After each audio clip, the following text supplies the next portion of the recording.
bien-aimés, j'espère que vous allez bien aujourd'hui. C'est un plaisir d'être avec vous aujourd'hui pour partager la parole de Dieu. Nous allons parler aujourd'hui de reprendre des forces. Est-ce que vous avez déjà été épuisé, fatigué, lassé, exténué? Oui, on a tous vécu ça un jour en tant que chrétien. Et le problème, c'est que quand on est comme ça, c'est là qu'on est vulnérable. C'est là qu'on peut être tenté. C'est là qu'on peut chuter. Donc on doit toujours, en tant que chrétien, être rempli de force. Et là, je ne parle pas de soulever des haltères, je parle de la force spirituelle. La vraie force, c'est la force spirituelle, bien aimé. Alléluia. Donc aujourd'hui, je vais partager avec vous comment reprendre des forces. Comment reprendre des forces. Nous sommes dans 1 Roi chapitre 19 aujourd'hui et on va lire à partir du verset 6. Après ce moment de découragement, la Bible dit, Élie s'endormit sous un genêt, verset 6. Et voici un ange le toucha et lui dit, lève-toi et mange. Il regarda, il y avait à son chevet un gâteau cuit avec des pierres chauffées et une cruche d'eau. Il mangea et but, puis se recoucha. Donc à 2 reprises, l'ange va donner à manger à Élie. Et la nourriture, évidemment, ici c'est de la nourriture spirituelle. Donc comment reprendre des forces? Premièrement, c'est la parole de Dieu qui est la nourriture de notre esprit. Alléluia. Quand Dieu veut nous rendre des forces, veut nous donner des forces, eh bien, il nous parle. Ça peut être le réma de Dieu, ça veut dire qu'il nous parle directement pour ceux qui entendent la voix de Dieu, mais c'est par sa parole.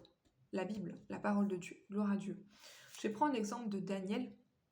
Bon, là, en l'occurrence, c'était le réma, c'est-à-dire la parole que Dieu vous dit directement. Et c'est par la parole que Daniel a été revigoré dans Daniel chapitre 10. Daniel chapitre 10, à partir du verset 19. On va lire à partir du verset 17. C'est Daniel qui parle et il va dire « J'ai perdu toute vigueur ». Donc il avait perdu toutes ses forces. Mais ensuite, au verset 17, il dit ensuite « J'ai perdu toute vigueur. Comment le serviteur de mon Seigneur pourrait-il parler à mon Seigneur? Maintenant, les forces me manquent et je n'ai plus de souffle. » Qui a déjà expérimenté ça? Il dit « J'ai plus de force. Je n'ai plus de souffle. » Gloire à Dieu. Alors celui qui avait l'apparence d'un homme me toucha de nouveau et me fortifia. Puis il me dit, ne crains rien, homme bien-aimé, que la paix soit avec toi, courage, courage.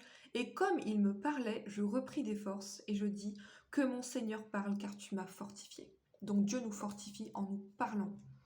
Il peut nous parler à travers un de ses serviteurs, il peut nous parler par sa parole directement, ou il peut nous parler dans notre esprit directement, mais c'est en nous parlant. Dieu nous fortifie en nous parlant. Dans le psaume 110, verset 7, la Bible dit « Il reprend des forces, il n'est pas épuisé par la marche parce qu'il boit au torrent. » Ok, je vais prendre le verset parce que je suis en train de mal le citer. Alléluia. Gloire à Dieu. J'ai essayé. Psaume 110, verset 7. Psaume 110, verset 7. Gloire à Dieu. Ok, il boit au torrent pendant la marche, c'est pourquoi il relève la tête. Voilà, c'est le verset que je cherchais. Psaume 110, verset 7. Donc on boit au torrent, c'est on boit la parole de Dieu. Souvent la parole est comparée à de l'eau. Et le résultat, c'est qu'on relève la tête. Même on était abattu, eh bien hop, on va reprendre des forces avec la parole de Dieu. Gloire à Dieu. Moi je sais que les matinées où j'ai pas vraiment le temps d'étudier la parole de Dieu, où je sais que je le ferai plutôt en fin d'après-midi ou le soir, je me sens pas bien. Et c'est organique, je vous assure, c'est vrai. Je me sens pas aussi en forme si j'ai pas bien étudié la parole le matin, avant de sortir de chez moi. Gloire à Dieu. C'est réel. On doit arriver à ce point-là. On se dit, en fait, on mange la parole comme on mangerait de la nourriture. Certains d'entre nous, on mange beaucoup de nourriture, mais on mange pas beaucoup de la parole. Il faut que ce soit l'inverse. Enfin, il faut pas que ce soit l'inverse. Il faut trouver un équilibre. Gloire à Dieu. Donc, premièrement, c'est par sa parole que Dieu nous fortifie et nous redonne des forces. Parce que la parole de Dieu est lumière. Et la Bible dit, j'étais en train de lire Habakkuk aujourd'hui, c'est pour ça que j'ai trouvé ce verset qui est vraiment magnifique. Habakkuk 3, verset 4, la Bible dit à propos de Dieu, Habakkuk 3, verset 4.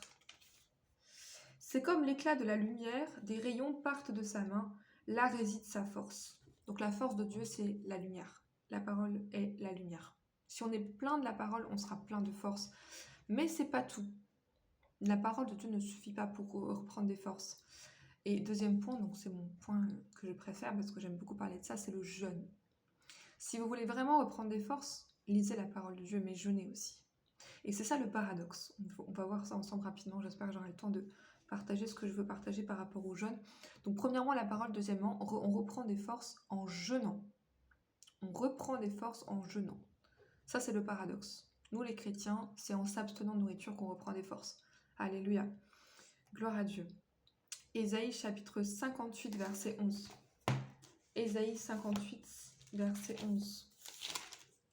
La Bible dit ici, à propos du vrai jeûne, il dit « L'Éternel sera toujours ton guide, il rassasiera ton âme dans les lieux arides et il redonnera de la vigueur à tes membres. » Donc pour ceux d'entre nous qui sommes faibles physiquement, eh bien on peut reprendre des forces en jeûnant. Bon, évidemment, il faut rompre le jeûne au bout d'un moment. Alléluia. Gloire à Dieu. Mais la Bible dit « Il redonne de la vigueur à nos membres. » Tu seras comme un jardin bien arrosé, comme une source dont les eaux ne tarissent pas. Amen. Ça, c'est les promesses liées au jeûne. On retrouve la vigueur. On retrouve de la vigueur en jeûnant. Pourquoi? Je vais m'arrêter là pour aujourd'hui. Alors ça, je veux que vous compreniez ceci. Quand vous jeûnez, en fait, vous êtes faible physiquement. Donc, ce qui va se passer, c'est que vous allez échanger votre faiblesse contre la force de Dieu. En fait, Dieu ne peut pas nous remplir si on n'est pas vide. Et quand on jeûne, en fait, on est en train de se vider. Bon, c'est un peu, désolé, hein, on est vide, on n'a pas la nourriture, on n'a pas la force que notre corps, en fait, dont le corps a besoin pour vivre. Concrètement, c'est la nourriture. Et donc, on est en train de se vider et Dieu nous remplit de sa force, alors qu'on est sans force. Dieu ne donne pas sa force à quelqu'un qui a déjà de la force. Donc, pour avoir cet échange, en fait, de la force de Dieu qui nous remplit, il faut d'abord se dénuer de sa propre force. C'est en fait c'est un peu l'image de la résurrection. Dieu ne peut pas nous donner la résurrection si en fait on n'est pas mort. Donc, il ne s'agit pas de jeûner jusqu'à la mort. Hein. Ne faites pas n'importe quoi. Je ne veux pas avoir votre mort sur la conscience, mais je vais prendre 1 Corinthiens 15. Et ça, c'est vraiment réel. Moi, je sais que par exemple, quand je jeûne bien, enfin, quand je dis que je jeûne bien, ça veut dire quand on jeûne et quand on a le temps d'étudier la parole et de prier, parce que sinon, c'est juste une grève de la faim. Eh bien, le lendemain, on se sent tellement revigoré, on se sent vraiment bien. Ça nous rafraîchit. Pour ceux qui ont déjà expérimenté ça, le jeûne, c'est vraiment rafraîchissant, si c'est bien fait. 1 Corinthiens 15, quelques versets ici, et je vais m'arrêter là pour aujourd'hui. 1 Corinthiens 15, à partir du verset...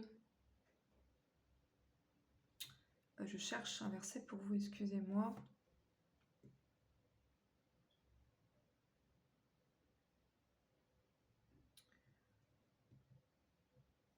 Ok. À partir du verset 42, pardon, excusez-moi. Verset 42. Ainsi en est-il de la résurrection des morts. Le corps est semé corruptible. Il ressuscite incorruptible. Il est semé méprisable. Il ressuscite glorieux. Il est semé infirme. Il ressuscite plein de force. Il est semé corps animal. Il ressuscite corps spirituel. Alléluia. Et regardez ce qui est écrit ici. Donc le verset qui m'intéresse, c'est le verset 43. Il est semé infirme. Il ressuscite plein de force. Donc en fait, quand vous jeûnez, quand vous vous abstenez de nourriture, vous êtes en train enfin, entre guillemets, de sacrifier votre corps. C'est un sacrifice, le jeûne, n'est-ce pas? Eh bien, la Bible dit, Dieu est capable de ressusciter notre corps. En fait, je veux vraiment que vous compreniez l'idée d'échange ici. Et en fait, il ressuscite plein de force. Donc c'est vrai que paradoxalement, on n'a pas tendance à penser que le jeûne peut nous redonner des forces, mais c'est la réalité. Donc je vais m'arrêter là à cause du temps. Je vous encourage vraiment, si quelqu'un a besoin de reprendre des forces aujourd'hui, des forces spirituelles, hein, je parle de la force spirituelle ici, reprendre des forces par la parole de Dieu et par le jeûne. Et j'encourage vivement quelqu'un à jeûner. Si vous n'avez jamais essayé, faites-le. Faites-le jusqu'à midi, jusqu'à 16h, jusqu'à 18h. Il n'y a pas de règle par rapport à ça, c'est vous qui voyez que ce soit faisable. Mais faites-le, ça vaut le coup d'essayer. Pour ceux qui n'ont jamais essayé, j'encourage vraiment vivement quelqu'un à essayer. Gloire à Dieu.